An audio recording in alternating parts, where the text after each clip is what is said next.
Guarantee ଦେଉଛି ଏହି ମନ୍ତ୍ର ପଢ଼ି ଦିଅନ୍ତୁ। ସେ ନାରୀ 5 ମିନିଟ୍ରେ ରୁମ୍କୁ ଡାକିବ। ଯାହା ଚାହିଁବେ ତାହା କରିବ। କେବଳ ମାତ୍ର ଥରେ ଆଜି ରାତିରେ କରିକି ଦେଖନ୍ତୁ।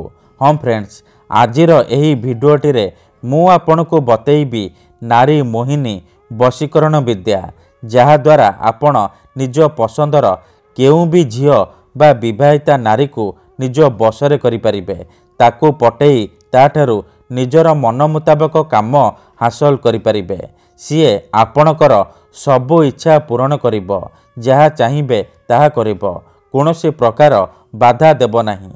ଆଜ୍ଞା ହଁ, ଯଦି ଆପଣ କେଉଁ ଝିଅ ବା ବିବାହିତା ନାରୀକୁ ମନେ ମନେ ଭଲ ପାଉଛନ୍ତି, ତାହାର ସୁନ୍ଦରତାକୁ ଦେଖି ତା ଆଡ଼କୁ ଆକର୍ଷିତ ହେଉଛନ୍ତି, କିନ୍ତୁ ଯେତେ ଚେଷ୍ଟା କଲେ ମଧ୍ୟ ତାକୁ ପଟେଇ ପାରୁନାହାନ୍ତି, ତାକୁ ନିଜର ମନ କଥା କହିବାକୁ ଡରୁଛନ୍ତି, ଆଉ ଆପଣ ଚାହୁଁଛନ୍ତି କି ସେ ଝିଅ ବା ବିବାହିତା ନାରୀ ନିଜେ ଆସି ଆପଣଙ୍କୁ ଭଲ ପାଉଛି ବୋଲି କହୁ ଆପଣଙ୍କର ସବୁ ଇଚ୍ଛା ପୂରଣ କରୁ, ତେବେ ଆଜିର ଏହି ଭିଡ଼ିଓଟି ଆପଣଙ୍କର କାମରେ ଆସିବ। କାରଣ ଆଜିର ଏହି ଭିଡ଼ିଓଟିରେ ମୁଁ ଆପଣଙ୍କୁ ବତେଇବି ନାରୀ ମୋହିନୀ ବଶୀକରଣ ବିଦ୍ୟା। ଏହି ବଶୀକରଣ ଏତେ ଶକ୍ତିଶାଳୀ କି ଏହାର ପ୍ରୟୋଗ କେବେ ବି ଖାଲି ଯାଏନି। ଯେଉଁ ଝିଅ ବା ବିବାହିତା ନାରୀ ଉପରେ ଆପଣ ଏହି ବଶୀକରଣକୁ ମାତ୍ର ଗୋଟିଏ ଥର ପ୍ରୟୋଗ କରିଦେବେ, ଗ୍ୟାରେଣ୍ଟି ଦେଉଛି ସିଏ ସେହି ସମୟଠାରୁ ଆପଣଙ୍କ ଆଡ଼କୁ ଆକର୍ଷିତ ହେବାକୁ ଲାଗିବ, ଆପଣଙ୍କୁ ଭଲ ପାଇବାକୁ ଲାଗିବ। କେବଳ 5 ମିନିଟ୍ରେ। ହଁ ଫ୍ରେଣ୍ଡସ୍, ମାତ୍ର 5 ମିନିଟ୍ରେ ସିଏ ରୁମ୍କୁ ଡାକିବ। ଯାହା ଚାହିଁବେ ତାହା କରିବ। ଆପଣଙ୍କର ସବୁ ଇଚ୍ଛା ପୂରଣ କରିବ। ନମସ୍କାର ଫ୍ରେଣ୍ଡସ୍, ଓଡ଼ିଆ ଫଣ୍ଡା ଚ୍ୟାନେଲକୁ ଆପଣମାନଙ୍କୁ ସ୍ୱାଗତ। ଯଦି ଆପଣ ଝିଅ ପଟେଇବାକୁ ଚାହୁଁଛନ୍ତି କିମ୍ବା ବିବାହିତା ନାରୀଠାରୁ ନିଜର ମନ ଚାହୁଁଥିବା କାମ ହାସଲ କରିବାକୁ ଚାହୁଁଛନ୍ତି, ତେଣୁ ମୋର ଆପଣମାନଙ୍କୁ ଅନୁରୋଧ କି ଆପଣ ଭିଡ଼ିଓଟିକୁ ମୂଳରୁ ଶେଷ ପର୍ଯ୍ୟନ୍ତ ପୁରା ଧ୍ୟାନ ସହିତ ଦେଖିବେ। କାହିଁକି ନା ଏହି ବଶୀକରଣ ଏତେ ଶକ୍ତିଶାଳୀ କି ଯିଏ ବି ଏହାକୁ କରିଛି ସଫଳ ହେଇଛି। ତେଣୁ ମୁଁ ଆପଣଙ୍କୁ ଯେମିତି ବତେଇବି ଆପଣ ଠିକ୍ ସେହିପରି କରିବେ। କିଛି ବି ଭୁଲ ଭାଲ କରିବେନି, ନହେଲେ ଆପଣଙ୍କର ବଶୀକରଣ କାମ କରିବନି। ପରେ ଆପଣ କହିବେ ଗୁରୁଜୀ ଆପଣଙ୍କର ବଶୀକରଣ କାମ କରୁନି। ଦେଖନ୍ତୁ, ମୁଁ ଆପଣଙ୍କୁ ସବୁବେଳେ କହୁଛି ମନ୍ତ୍ର ତନ୍ତ୍ର ଯନ୍ତ୍ର ବଶୀକରଣ ଇଏ ଏମିତି ସେମିତି କାମ କରେନି। ମନରେ ସମ୍ପୂର୍ଣ୍ଣ ବିଶ୍ୱାସ, ନିଷ୍ଠା ଆଉ ଏକାଗ୍ରତାର ସହିତ ଆପଣଙ୍କୁ ଏହି ବଶୀକରଣ କରିବାକୁ ପଡ଼ିବ। ତେବେ ଯାଇ ମୁଁ ଆପଣଙ୍କୁ ଗ୍ୟାରେଣ୍ଟି ଦେଉଛି ଆପଣ ଯେଉଁ ଝିଅ ବା ବିବାହିତା ନାରୀକୁ ଚାହିଁବେ ତାକୁ ଅତି ସହଜରେ ନିଜ ବଶରେ କରିପାରିବେ। କିମ୍ବା ଯଦି ଆପଣ କେଉଁ ଝିଅକୁ ମନେ ମନେ ଭଲ ପାଉଛନ୍ତି, ସିଏ ଆପଣଙ୍କୁ ଭଲ ପାଉନି, ଅନ୍ୟ କାହାକୁ ଭଲ ପାଉଛି, ଆଉ ଆପଣ ତା ପଛରେ ଗୋଡ଼େଇ ଗୋଡ଼େଇ ନିଜର ସବୁ ସମୟ ସାରି ସାରିଲେଣି, କିନ୍ତୁ ସେ ଝିଅକୁ ପଟେଇ ପାରୁନାହାନ୍ତି, ଯଦି ଆପଣ ଏହିପରି ପରିସ୍ଥିତିରେ ପଡ଼ିଛନ୍ତି, ତେବେ ମାତ୍ର ଥରେ ଆଜି ରାତିରେ ଏହି ମନ୍ତ୍ରକୁ ପଢ଼ିକି ଦେଖନ୍ତୁ। ଗ୍ୟାରେଣ୍ଟି ଦେଉଛି ଏପଟେ ଆପଣ ମନ୍ତ୍ରକୁ ପଢ଼ିବା ମାତ୍ରେ ସେପଟେ ସେ ଝିଅ ଖାଲି ଆପଣଙ୍କ କଥା ଭାବିବ।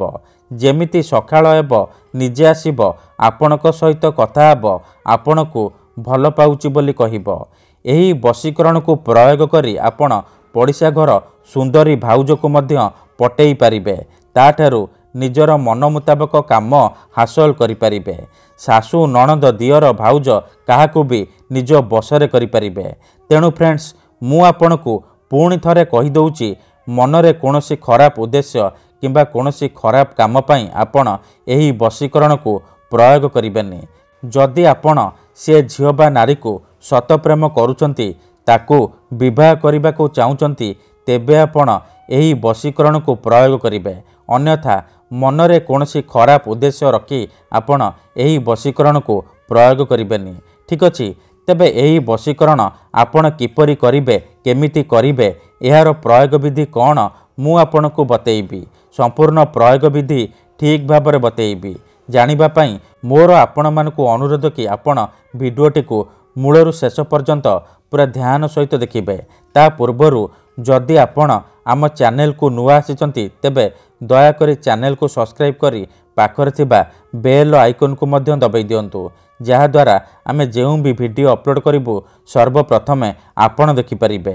तेबे मन रखंतु एही वशीकरण करिबा पई आपणको कोनोसी प्रकार परिश्रम करिबाकू पड़िबनी किंबा कोनोसी प्रकार पैसा खर्च करिबाकू पड़िबनी। आपण निज घरे बसी बसी निज पसंदर से झियो बा विवाहिता नारी को निज बसरे करि परिबे, ताकू पटेई परिबे।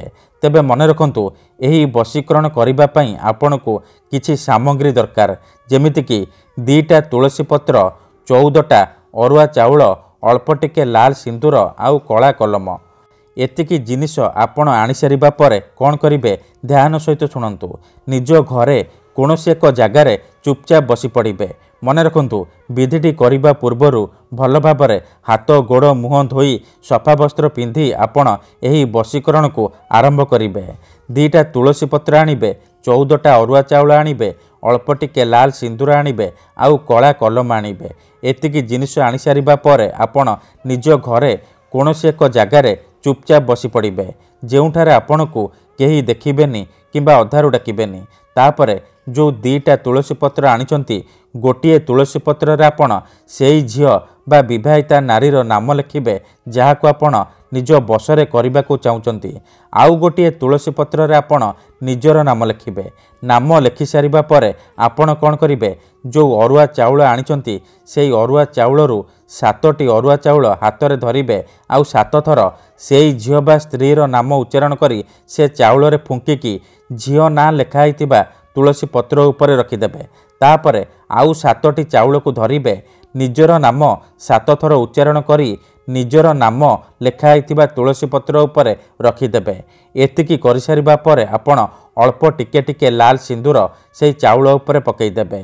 एतिकी करि सारिबा परे आपण आखि बंद करी सेई झियो बा नारी को मने मने भाबिबे, तार मुह को निज मनरे भाबिबे। तापरे एही मंत्र को मात्र 21 थर पढ़िबे। ध्यान सहित शुणंतु मंत्रटी एपरि, ओम नमः भवानी कामिच्छामयी आमुकं आकर्षण करती करती। ओम नमः भवानी कामिच्छामयी आमुकं आकर्षण करती करती। आमुकं जगार आपण सेई झियो बा नारीर नाम उच्चारण करिबे जहाको आपण निज बसरे करिबाकू चाहुचंती। मंत्र को आपण एहीपरि 21 थर पढ़िबे। 21 थर मंत्र पढ़ी सारिबा परे आपण कोन करिबे, से जो 2टा को तुलसी पत्र को निज पाखरे रखिबे आउ चाउल को नेकी सेई झियो बा विवाहिता नारीर घर सामने रे पकई देबे। एतिकी करिकी देखंतु ग्यारंटी देउची मात्र 5 मिनिट रे प्रभाव पड़िबा आरंभ हो जीवो। सीए सेई समय ठारू आपणक आड़कू आकर्षित हेबाकू लागिबो, खाली आपणक कथा भाबिबो।